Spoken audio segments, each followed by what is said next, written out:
Welcome to This Week in Ames. I'm Tony Galini, and today we check in with electric services.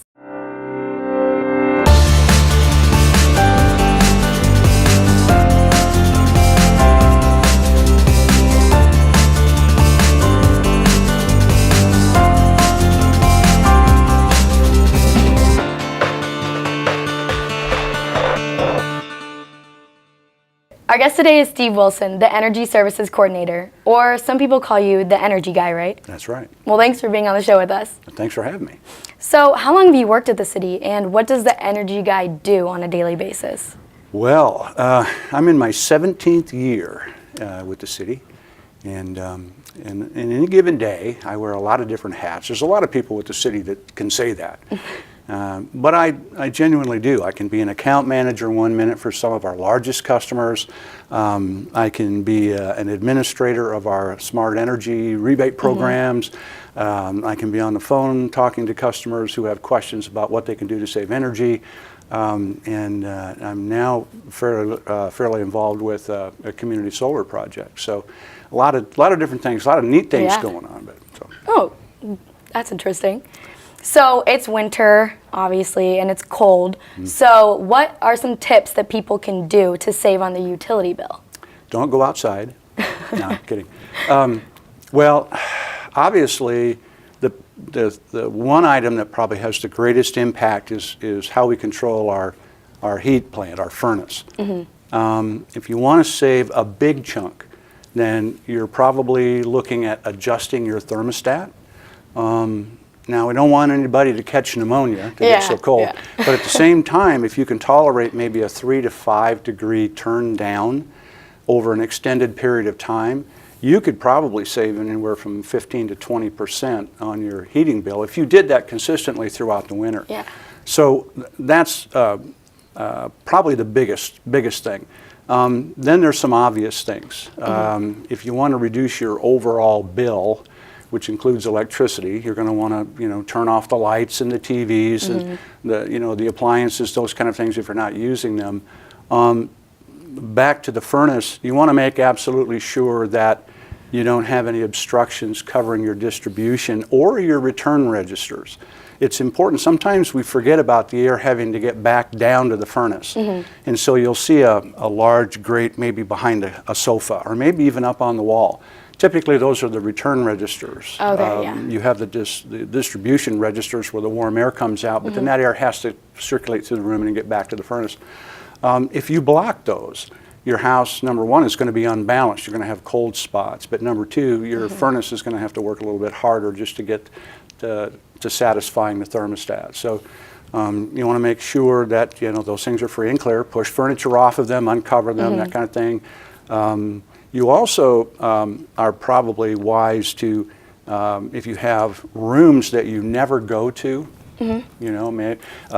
your son moved out, he went to college and he's gone, and he's got the bedroom that's empty in the back of the house. Keep that door closed, and you might even try closing off the register in that room. If you don't have to heat it, then don't. Now you have to be careful with that, because if there's plumbing in a part of the house, when you've just closed it off and it gets really cold, you have to watch out for maybe freezing pipes and those kind of things. So another thing you could probably do is be aware of door openings and closings. It's cold outside, and what happens is the heat that we spend money to produce races out of our home through any opening, moves from the warm side of any barrier to the cold side. So when you open the door, it feels like cold air is rushing in, but actually what's happening is our warm air is rushing out and that cold air is replacing it. Now your furnace has to work harder. So, what you might do is if some guy comes to your door and wants to, have you take a survey, don't stand there with the door open and do it. Have him step in or something, or you step out. And then of course, if we're talking about the replacement of air, or the fact that air can move through openings, then one of the things we want to do is plug up those openings. And so you want to weather strip and caulk and make sure that you can't see daylight around your door if you step back. If you can, you better take care of that. That way your home keeps more of what you've just spent money on to warm up. So yeah, there's a number of things we can do. Yeah, I need to listen to that advice. So the city is still recommending a smart energy residential audit, right? Yes. Yeah, Okay. the residential audit, it's a really good way to establish a baseline.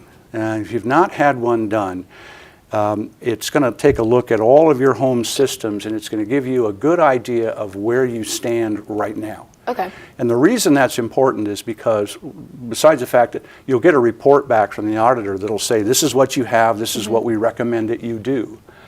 Well, once you establish that baseline, and you make changes, then you have something to compare back to. It gives you a document, so to speak, of where you are, and a snapshot of where we are in history right now. An audit, if you then follow the recommendations that come through the audit, now, obviously the goal is to drive down your energy consumption, and that's exactly what that audit is aimed for. That's what it will do for you. People that have a home that was built before the year 2000, oh, that's mine. they automatically they get a blower door test included at no extra cost. And that's one of those things where they pressurize the house, and they have a fan that does that, and it's hooked up to a computer, and it tells them how many air exchanges per hour you have. Based on the age of your home, we know how many air exchanges per hour you should have. If you have more than that, if more air is falling in and out of your walls, then you've got some work to do to plug it up, and that's a test that can help you do that. So, and is it free? It's free, absolutely free for the customers who are the electric customers of the city of Ames. Awesome. Yeah. All right. Well, in addition to the residential audit, there's also a commercial audit. Yes. And what does a commercial audit do? And who should get that? Any commercial business that, again, is on our system for electric service is eligible for an audit, and like the residential audit, it doesn't cost anything. But the commercial audit's a little bit different because businesses are all different. And so it can take many forms. It could be a lighting audit. It could be an audit that looks at windows and doors and insulation levels. It could be an audit that looks at plug loads. What do we have that's drawing electricity, copy machines, coffee makers, those kinds of things. Yeah. It could incorporate all of those things.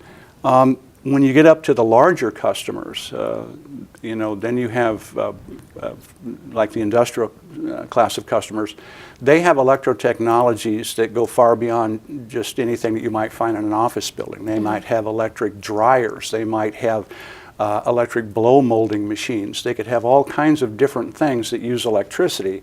And so the audit then maybe takes a little more time, and it would look at maybe some things that you wouldn't ordinarily find. So we don't say specifically. We know pretty much what a residential audit's going to be. Yeah. Because everybody's house is pretty much the same. But on the commercial side, we never really say this is what it is. It's sort of what does the customer need. So.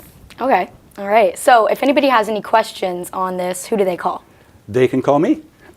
Call Steve Wilson, the energy guy, 239-5177. Or email? Email swilson@city.ames.ia.us. All right. Or visit the website, cityofames.org. Exactly. /smart energy. Okay. Well, that's all, but thank you so much for being on the show today. You're welcome. Thanks for having me. For more information about what we talked about today, visit our website, as he mentioned, at cityofames.org. And don't forget to follow us on Facebook. That's all for this week. Be sure to tune in next week for This Week in Ames.